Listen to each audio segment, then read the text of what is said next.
this for you guys. Hi, everybody. My name is Dr. Jessie with Be More Health Coaching. Today, we are going to be talking about habits. This is a very fun topic for me. I love coaching about habits. I'm a certified health coach and personal trainer. I worked in the health industry for years, working in, decades actually, working in the hospital prior to going into this journey. And I am fascinated by habits because much of our day is made up of habits. So we're going to talk about that today. So let's start with what is a habit, right? Thinking about what is a habit. I want to play a little game with you guys right now, if you don't mind. I want to see if I'm doing this correctly. Yes.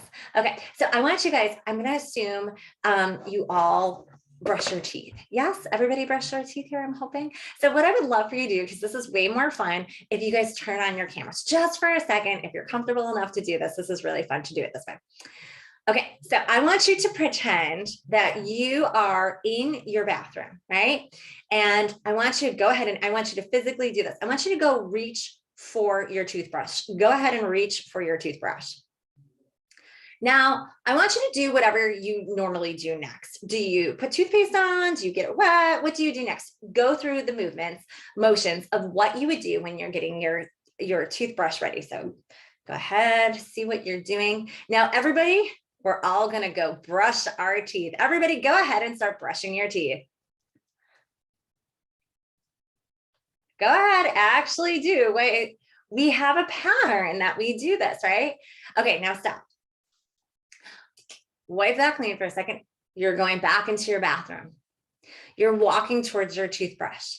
I want you to reach for your toothbrush this time with the opposite hand. Go ahead. Now, I want you to do the opposite. If you put toothpaste on first, I want you to grab that water first or put the toothpaste on. Now, I want you to try to brush your teeth. Go ahead.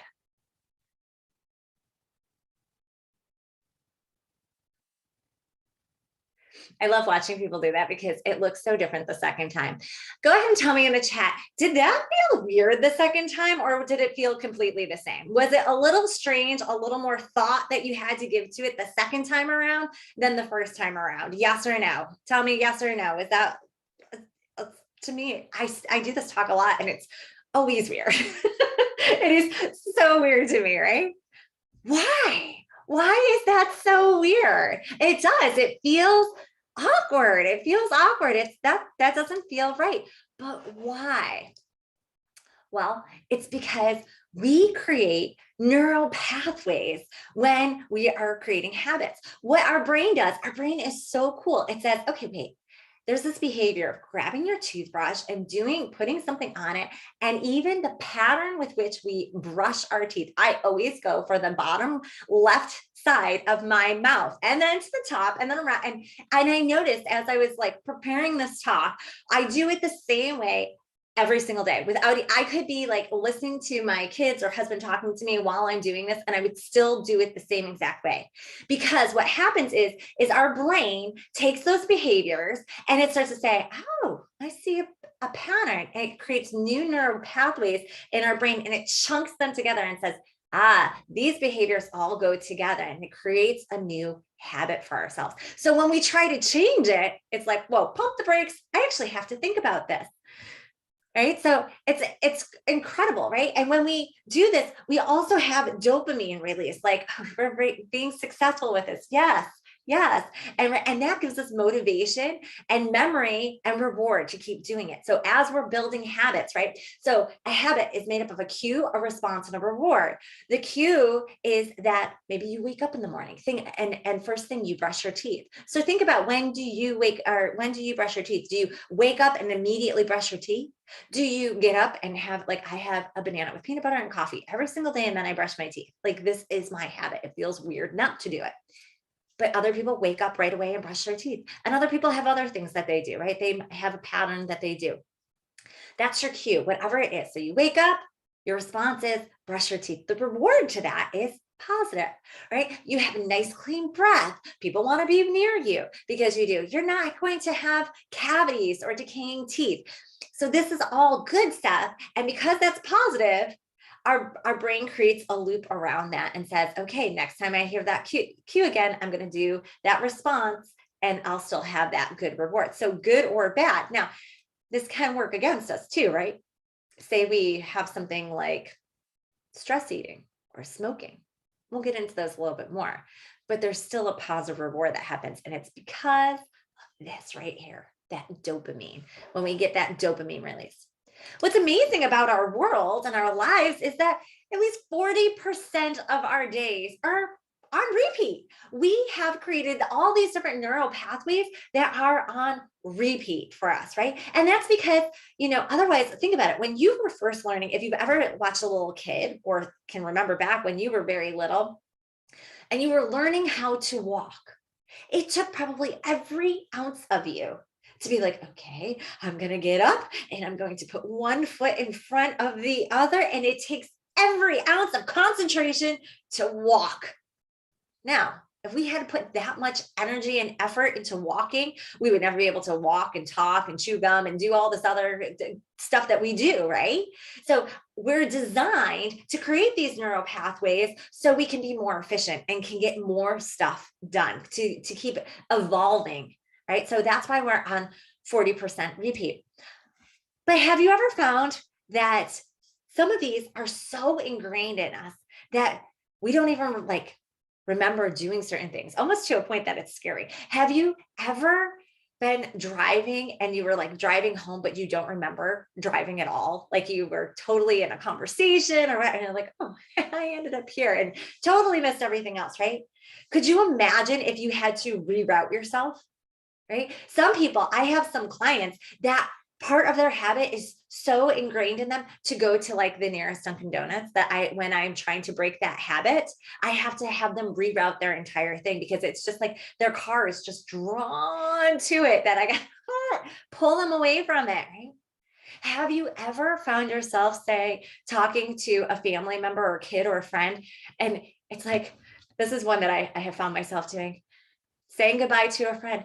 Call me or text me when you get home. Oh my gosh, I sound like my mother. Anybody else ever have that, right? You go, oh my gosh, those words came out of my mouth and I didn't think I was going to say it, but right, the cue was somebody's going home and we want them to be safe. Hey, text me when you get there so I know you're safe. We have these habits, right? We have these habits and it's all around us. So again, understanding this habit loop, right? There's the cue. Think about how this is so ingrained in us. You're driving. Green light.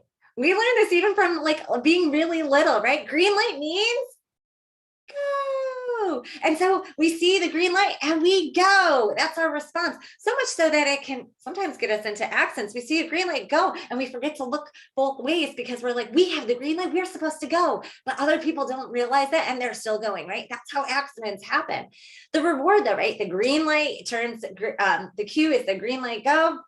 Response, you drive, and the reward is you get to where you are going a little bit faster. Now, what would break that habit, right? You get in an accident, you're going to think twice about going with the green light. That's a negative reward, and you're going to think twice about it. So we can change things, right? So, but for the most part, a lot of this stuff is so ingrained in us. We see a stop sign, we stop, we see it because the cue, it says stop. It's a big red sign. You stop. That's your response. The reward is you don't get into an accident, right? You're being safe.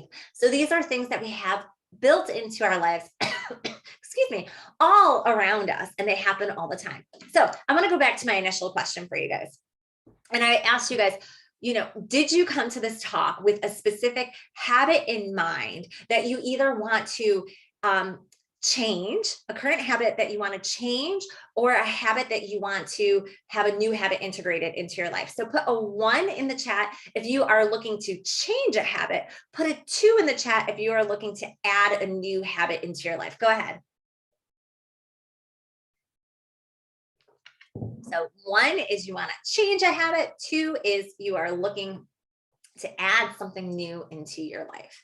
Okay, so we're going to still follow the formula of cue, response, reward to help us with this. But this is going to help us understand if we're trying to add something or change something. So around any habit, the first thing we need to do is have self-awareness. Now, sometimes we have awareness of what it is, but sometimes we don't. Now, we have, most of you want to add something new, and one of you wants to change something. So awareness adds to like why you don't have something in your life is a place to start, or why you're doing a certain thing. So we're going to start with the wanting to change something. Okay. So let's think about this. Get into the habit of asking yourself, does this support or the life I'm trying to create? Does this support the life I'm trying to create? So when we want to, I think change something, I meant add something. When we're trying to add something, we want to say, is this going to support the life that I'm trying to create? And that's a question you always want to ask yourself. Now, when I have clients come to me, they are like, and I have to fair warn people, I'm going to put the pumps on, break the pumps here for you guys. New Year's is coming. Does anybody know that? And you know, are you looking for a resolution? Don't. Instead, have in your mind, I'm going to create a habit, a lifestyle, right? So often people say to me, I want to lose all this weight and I'm willing to do anything to do it, right? That's our mode, January 1st. Hey, those holidays, whoa. Yeah, and we almost go into, December 31st, like tomorrow's a new year and starting something new. And so I'm going to drink and eat and do nothing and sit on my couch all day, right? And it's all going to look different tomorrow. Everything is going to change in one day. I'm going to caution you there. First of all, let me share with you this. Does anybody know what this picture is? Yes? Feel free, throw it in the chat. Any of you know what this is? It is a wonder of the world. Niagara Falls. Yes, Niagara Falls. So have any of you been there before? No? Okay. Well, so I grew up close to Niagara Falls. I grew up like 45 minutes from Niagara Falls, from up closer towards Rochester, New York. It's cold. It's snowing right now. It is what it is. So growing up though, I didn't think much about the fact that we went to Canada all the time. It was like something that we did, probably like y'all go to the beach or do something else, in the area where you are. But we would go all the time. And I watch people from all over the world come to the falls, and I'm like, after a while, it's like, it doesn't change people. It's there, it's big, there's lots of water. Right? But here's the thing. Niagara Falls actually does change, and it changed significantly over time. It didn't year to year when I would go, it looked exactly the same, but my goodness, over time, look how far it's receded. Amazing, right? Now, what if we started to look at our habits the same way? What if we looked at trying to change things in a similar light? What if we tried to change it by just 1%? This comes from James Clear's work from Atomic Habits. Now, he talks about if you were to take an airplane, right? I'm in Maryland right now. So if I was to take an airplane and put the nose of the airplane towards LA, let's say, and then just change it by 1 degree, I'd end up in Tijuana, right? Over that period of time to get there, it would change my complete trajectory. Well, so often what I see from people is like, I'm going to go on a crash diet, which is not sustainable. But then when I tell people little things, right? A little habit here and there, like being aware of how many fruits and veggies you're eating each day, or trying to eat the rainbow each day, something like that. People don't see immediate results like the next day. If it's about weight, let me tell you, it takes 3,500 calories to burn 1 pound. So that doesn't happen overnight, and people get very frustrated when they don't see the change in the scale. But little habits, let's say, for example, you add a 10-minute walk every day and you cut your calories by 200 calories a day. That's like changing up the portion sizes of like condiments and creamer you put in your coffee. Subtle changes. You probably wouldn't even notice, because I didn't say take away. I never restrict anything, but just changing it slightly, 1 degree. If you did that consistently for 1 year, right, you might lose 1 pound a week or 2 pounds a week. That's 12 to 24 pounds in a year. Well, that looks like a big change, doesn't it? Do you see how that can happen? So imagine this, right? One cigarette isn't going to kill you, but if you keep doing it over and over and over again over a long period of time, it certainly is going to have its health impact on you. How about this? How about if you choose the burger over the broccoli every single time? One meal isn't going to make a difference, but if you do it over an extended period of time, you will see it on your waistline and probably with your heart. Now imagine if you change something just by like 10 minutes, waking up 10 minutes earlier a day. Imagine 10 minutes every day adds up. That would give you an extra hour in your week. Oh, that extra, I don't have time to do anything. Guess what? 10 minutes earlier a day, and you have a full hour in your week. Or taking that walk, like I said. So little changes over time. Now, the big thing with changes also is this, right? We need to be ready to change. Before I work with any of my clients one-on-one, I always sit down and talk to them. One, I don't want to waste their time or money. I just don't think it's fair. So when they're like, I want to crash diet, I'm like, I don't do that. But I also want to know what their opinion is on like where they are stage of change wise, right? So pre-contemplation is like, you get together with your friends and they're like, I should work out more. And you're like, I should too. And you never think about it again. That's it. We're done. Preparation or contemplation rather, is more like, hey, work's offering something on habits. I was thinking about changing a habit. Maybe I'll go to it, right? And maybe you take 1 or 2 little nuggets from today, just that concept of small change. That's all I got to focus on, one small change. And you start putting it into practice. That's your preparation. And then you do it for about 6 months. That's action. You're taking action. And in 6 months, you'll definitely see some results. And then over 6 months, that's maintenance. It feels weird not to do it. Okay. So this is where we're changing. Now let's talk about breaking a habit. So you want to break a habit, right? It's no bueno. You need to get rid of it. It has a positive reward as far as just creating the habit, like, yeah, it released dopamine. Well, guess what? Alcohol releases dopamine. Smoking releases dopamine. Binge watching Netflix, gambling, all sorts of stuff can release dopamine. It doesn't mean it's always good for you, though. It just means it makes you happy and makes you feel good for a minute. Okay. So how do we break it? Well, again, don't make resolutions, create habits. Okay, I really can't stress that enough for the holiday season. So find what it is to break that habit. Sorry, let me go back here. To break your habit, you got to understand what you're doing. Go back to that self-awareness. What is cueing you to do it?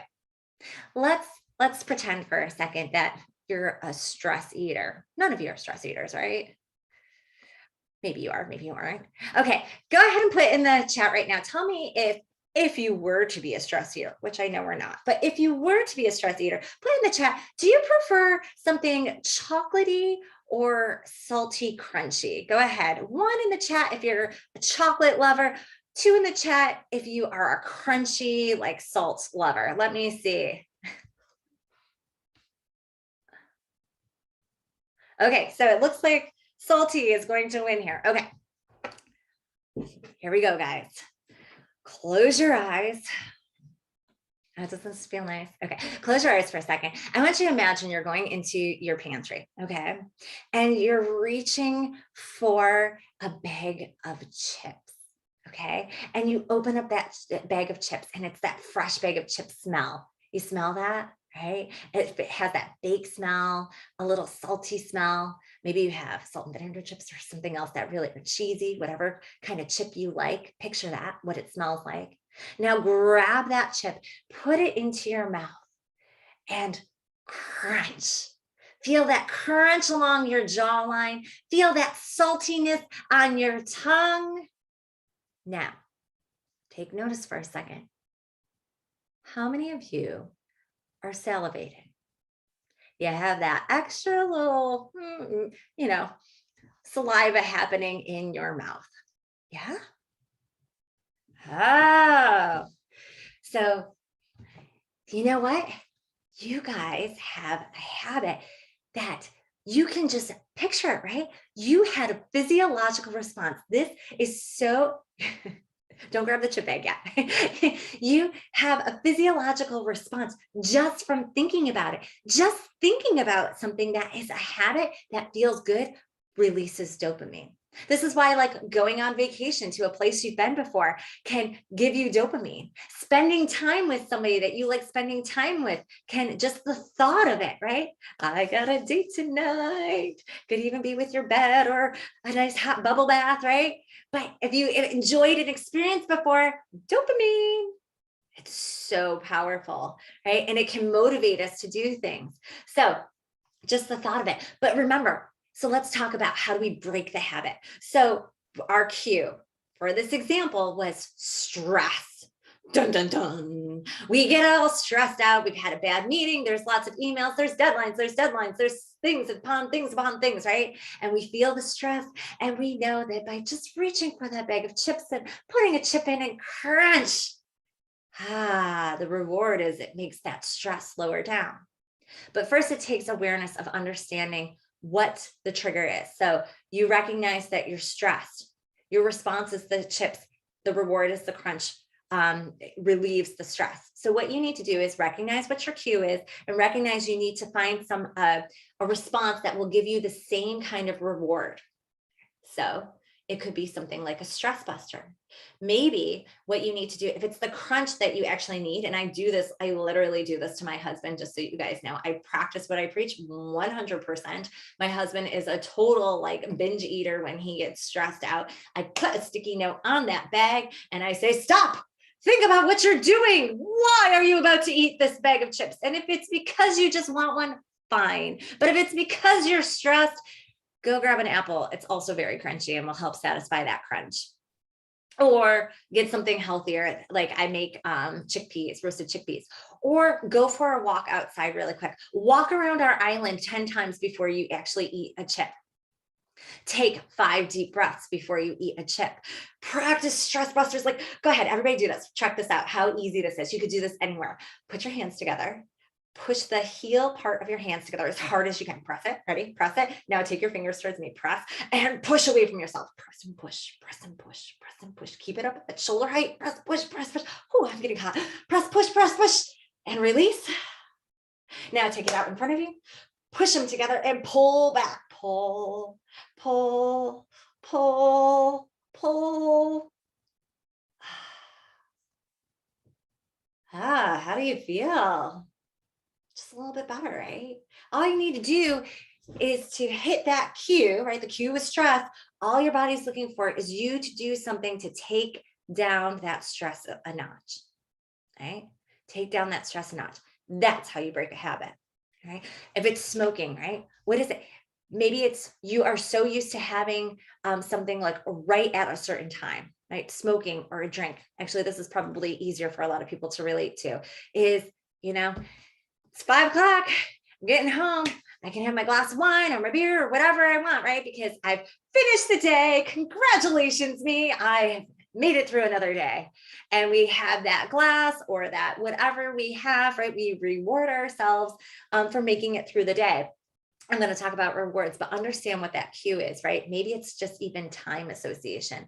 My husband used to do this until I pointed it out to him. He would come home and he would need to unwind from work, which I totally understood. But as soon as his foot hit our stairs, I'm going to go change really quickly. That was the cue. He would hit the stairs and his phone would be immediately on YouTube looking at all sorts of who knows what, right? Like just videos to just totally veg out his brain. And he would lose complete track of time. And I'd get so upset. I like had dinner ready. I'm like, hello. And it was such a habit for him. He didn't even realize he was doing it. It wasn't on just days he needed to decompress. It was such a habit that, and this is the thing, right? I hear this from a lot of clients, even when they're not socializing or having a drink for a certain reason, it just becomes habit. A certain time of day comes around and your brain now associates that time of day, part of your circadian rhythm, that you're associating that. So how do you break that? Awareness. Know what your cue is. It could be an emotional response. It could be a time. It could be a person. Think about when we're by certain people They can trigger things too. Your cue is your trigger. They can trigger certain responses from us. All of a sudden you're like, blah, blah, blah, blah, and you're like, I don't usually do that. Why is my tongue all of a sudden, blah, blah, blah, blah, right? And that's because that's the response we have to that trigger. How do we change that? Okay, I know this is my trigger. I'm going to take, and you have like a nice, like thinking about that for work. I coach this a lot with people with work before they have to give a presentation. They like become red in the face and blotchy, and they're like, oh, and then I'm like, okay, you get tense when you have a presentation, right? How do you break that habit? Recognize that's your cue. Take some ways to lower that stress down and gain control. Okay, so now creating something new. This is where we don't make resolutions, create habits, right? So how do we create something new? See what other people are doing. Like, I want to be more financially sound. Okay, well, who do you know that doesn't go out and just spends their money all the time or opens up and has Amazon boxes on their front step every single day? They're probably the people that you want to hang out with. Those people that have that stuff are probably not the people you need around you that have this habit nailed yet. So you want to look at people who have that habit set and see what behaviors are they doing. If there's somebody that has personality you like, see what they do for keeping themselves for self-care. What are they doing for self-care that keeps their happiness up? If you see somebody that is physically fit and you want to look like that or have some kind of energy, what is it that they do as part of their habits? We have to understand what those behaviors are first. You're kind of doing like a human study. It's great, right? Study other people. Then figure out the behaviors. Once you know the behaviors that you need to implement, you might even have it like, I think one of you said, I want to exercise more or run more or something like that, right? Now you got to figure out, how do you put a cue there? You need something to trigger that behavior. Otherwise, you'd already be doing it. Let's face it, right? So let's say you want to exercise more. It's one that we hear all the time. I want to exercise more. I want to move more. We need a trigger in our day. A lot of my clients, they exercise for 30 minutes. They go to the gym or work out with me 30 minutes for an hour. And I'm like, but is that all the movement you're getting? That's only 4% of your day. We need more movement in our day. So how do we get that? They're like, I'm working. I don't know. I don't stop work. Okay. So create a cue for yourself. Set an alarm. Or as a meeting, those pop-up meeting reminders that come up, right? Notifications are everywhere. Just look at your schedule for the day and add in their WW to one of them or 3 of them throughout your day. Spread them out. WW not for like Weight Watchers or wrestling, but WW for walking and water. There's a cue. You're going to see it. And when you see that, it's going to cue you to do it. Maybe you want to start walking in the morning. Put a pair of shoes right next to your bed. For me, I like to go for a daily run. I have training and group fitness that I do in the morning, but I like to do a solitary run to get my thoughts together. My cue for myself is I can't take my sneakers off until I run. Okay. And then we need to make sure that we have a reward. Right now, for me, that running example that I just gave you, I don't give myself any type of food. What I do is I get to take my sneakers off and take a hot shower. It feels so good after you're all sweaty, right? That's a reward. But here's a question for you guys. How many of you currently or grew up hearing the word reward or treat and associated it with food? How many of you have at some point in your life associated the words treat or reward with food? It's something that a lot of people do, right? And it's something that we're raised with. Think about if you have your own kids, right? Hey, if you do this, if you eat your full dinner, I'll give you a treat. Or, hey, great job, I'll give you a reward. And we do this, right? This is part of our culture. And this becomes really difficult around emotional eating too, right? So now you've had a really bad day and we associate treat and reward. Like, I want to do something good for myself. I'm going to reward myself. Now we associate that word with food. So coming up with other things that can reward you though, again, taking off my sneakers and taking a hot shower, that's a reward. Maybe you give yourself 5 minutes where you get to just kind of relax, right? Okay, guys, this is my time right now. This is finding that. With my kids, I do this. they have a sticker chart because I have younger kids, but they can also, I'll do things like, hey, if you do this, then you get to choose like the snuggle show that we watch or the book that we read, or you get 10 minutes of my time. And similarly, you can do this with, I do this with work colleagues too, right? Their reward, I'm not just giving them a thing of cookies or whatever, they're getting some other kind of reward. I'm going to use your stuff. I'm going to feature you here. I'm going to do this here, right? So there's lots of other ways we can look at rewards. Now, if you're trying to create a new habit for yourself, I will tell you, there was one study done with chocolate. It was with running, around running. And what they did was they had two different groups, and the one group did not, their reward was just to run. The other group had a small chocolate every time after they ran. Now, to get started, this was very beneficial for these people. And the group that was given the small piece of chocolate every time they ran stuck with it and were more consistent with running than the group that did not, because the reward was significant enough, that was positive enough and associated with the cue that they continued that response. They ran. Now, for many of those people in the study, when they looked at the longevity of it, the natural hormones of that habit won out. So the natural release of oxytocin and serotonin and dopamine, that release made it so they could eventually pull that chocolate away. But to get started, maybe you do. If that's how you associate reward, I'm just pointing this out to people because we do it so frequently in our culture, associate reward and treat with a food item. But if that's a way to get you motivated, get you started with something, that's okay. So you got to think about what's going to cue you to start a behavior, and then how is it going to reward you, right? How are you going to reward yourself, or what is the reward that you're getting from that? And if you're doing it and you do it consistently, the key word there is consistency, then you will create a habit. You will never change your life until you change something you do daily. The secret of your success and happiness is found in your daily routine. So again, that self-reflection is so important. So I want to just point out some of the number one bad habits that have been identified, some of the habits that people have that you could look at each one and think about, how can I break this habit, right? So smoking, naysayers, binge eating, time management, time wasters, binge drinking, overthinking things, stress thinking, nail biting, and multitasking, right? So let's take, for example, multitasking. Your cue is maybe you look at your to-do list and you're feeling already overwhelmed just by simply looking at all the things that you have to get done.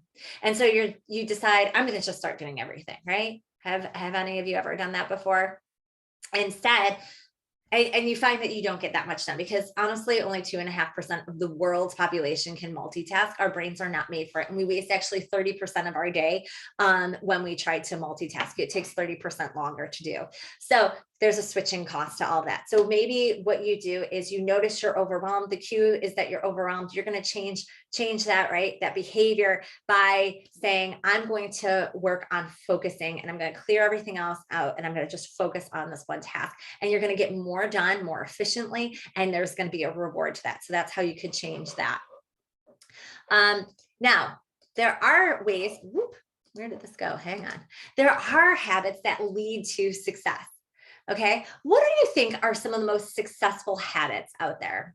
There was a study done, go ahead and throw them in the chat. There was a study done by an accountant, I believe he was, who looked at some of the most successful people. Now, the way that he classified success was based off of wealth and happiness. So what do you think were some of the habits that he identified as being some of the most successful habits for people? Any thoughts? Reading, balance, great. Any other ones? Work-life balance, exercise. Yeah, you guys are coming up with a lot of great ones. So self-care, yes, absolutely. So here were the top 8 that he found in his study, right? The first one was waking up earlier. The next one was reading or getting some kind of education. The third one was movement. The fourth one was self-reflection. And I should tell you, so the sleeping one, right? Getting up earlier was about on average 1 to 2 hours earlier. For reading was about 20 to 30 minutes. Exercise was at least 30 minutes. Self-care was about 15 to 30 minutes. Creating a tribe of people around you. Having goal planning, rest, sleep, getting adequate sleep and rest, and taking out any of the time suckers, the time wasters, drainers. Now, it's interesting to know these things, but what I found even more interesting is to understand why. Remember, if you want to change something in your life, right, it has to happen every single day. Why do these specific habits make people more successful? That's another thing that you want to ask yourself is, why am I doing this? Right? That's going to help keep you motivated and successful with whatever habit you're trying to create. So the why, right? So waking up earlier, you tackle the 3 most important tasks of your day, so your day doesn't get away from you. So the reading and the self-improvement, that's important because you're constantly looking forward. It's a forward future thinking in how you can continually improve yourself and grow and learn, right? And that's a sign of gratitude as well. 30 minutes a day of movement. Well, that's for so many reasons. 1, it's just for general health. 2, you sleep better. It's you have better quality and quantity of sleep when you get more movement in your day. It helps with injury prevention, illness prevention. It helps lower stress. It increases energy, creativity, productivity. One of my coaches is a runner, and she will frequently see our first lady running with her entourage up the monuments and stuff. And you think, like, when we say, I don't have time to work out, and I think of people like that, I'm going to imagine that a job like being vice president is very busy. I would think it's really busy, right? And if they can make, if she can make exercise a priority, and think about all these like very, very successful people, they make exercise a priority. There has to be something to that, right? There has to be something to that, because every single minute is valuable. 15 to 30 minutes of processing what's going on in your lives so you don't get stuck. To make sure, again, to be successful, this is growth for people, right? That forward thinking, that future thinking. This is not really reflecting on the past, but making a plan of like what the reflection on the past is only to learn from it, but making the plan moving forward. Creating the tribe. Taking time to put people around you, either people that you actually know or people who will inspire you, people on podcasts, social medias, authors, artists, musicians. There can be other people that you don't even know, but that can inspire you, right? I was watching a show with my son the other night, and this lady he was interested in, because this lady makes houses out of candy.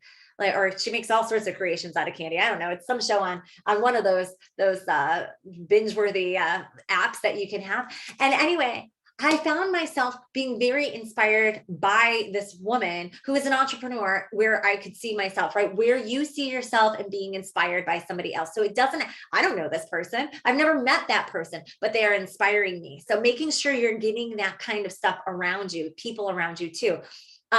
You might want to, if you want to be by like, or you want to increase your happiness, find happy people to be around. That's who you should have at least 5 people in your tribe that inspire you. Having a plan moves you forward. Getting adequate sleep. So 7 to 9 hours of sleep, taking time to restore and rejuvenate yourself. This is so important. It's good quality and quantity of sleep, but also taking time to just rest throughout your day, maybe creatively or from electronics, giving yourself that break anytime you need to. And then understanding the time suckers, they take those out of their day, right? Because they understand time is valuable, and that we can spiral with some of these activities out there, and that they're choosing to put their time and attention into something a little different that they feel will be more productive for them. So one of the things that we need to do when we're creating habits is looking at the system around the habit, right? How do we create that routine within it instead of just having goals? So I'm going to give you an example right here. I for years, never ever ran. My husband challenged me, and I love a good challenge. He said, you know, you like exercising, why don't you run? I was a swimmer and a dancer in college. I did not run at all. But I was like, okay, challenge accepted. And this was only like 3 years ago. I started running, and I would tell people, I am not a runner. Let me make that clear to you. I am not a runner. I do not like running. But I started running, and I was running on a treadmill, and was like, I do not like running outside. But I started, and I couldn't even run like a mile. I'm not even kidding. People don't believe me when I say that, but I couldn't really run a mile. And then I started getting into it, and I could run a mile. And then I started running a little faster, and I ran a little bit further. And I was like, I wonder if I can run a 5K. And so I did. And then I was like, I wonder if I could do a half marathon just to say that I did. So I had a goal, right, of running this half marathon, but I was not a runner. Let's make that clear. But here's the problem with that, right? I didn't create a system that was focused on me being a runner, because I didn't identify with being a runner. And so when I hit the goal, it's like, well, now what? Now what? Am I done? Right? So do I never run again? Hit that goal and it's done? No, I realized, oh my gosh, I'm a runner. Oh my word, I run. I'm a runner. And it was. I run. And so there's a couple of systems that I put into place that I'll tell you about that made this very, very helpful. One of them was using this idea of having a checky box system, where it's Jerry Seinfeld's system of don't break the chain. And he wanted to be the very best comedian. And so every single day he'd write a new joke down in his notebook, and then he'd go to his calendar and he'd X it out. And every day, right, he'd see that X and it feel good. You get the dopamine for putting the X there, and you don't want to break the chain. Now, I did a running challenge while I started this with one of my clients. We said, well, we want to run 100 days, but we don't have to do it in a row. We gave ourselves some times in case we had excuses and stuff. But I found myself, I started doing that don't break the chain. I ran every single day. I still run every single day 3 years later. Okay. I identified now, I've created systems around my scheduling, who I was, that identity. Does that make sense? When you're creating these habits, make it not just a goal, figure out what your identity is around that. Now, of course, we're all going to have those days where it's just like, doesn't happen. Now, if I'm being 100% honest, when I got my second COVID vaccine, I did not run that day. It just didn't happen. But it takes a lot for me, even when I'm sick, to not really run. But we can have a reset, right? It's okay to hit the reset button. And in fact, when you're starting something new, be prepared for it. Have if-then statements, right? If your plan is I'm going to take a 10-minute walk every morning before work, and you slept in, right? So if I don't go for the walk in the morning, then what are you going to do? Then what? Right? Just come up with a second plan, and then you're still successful with moving forward with a habit. Couple things together.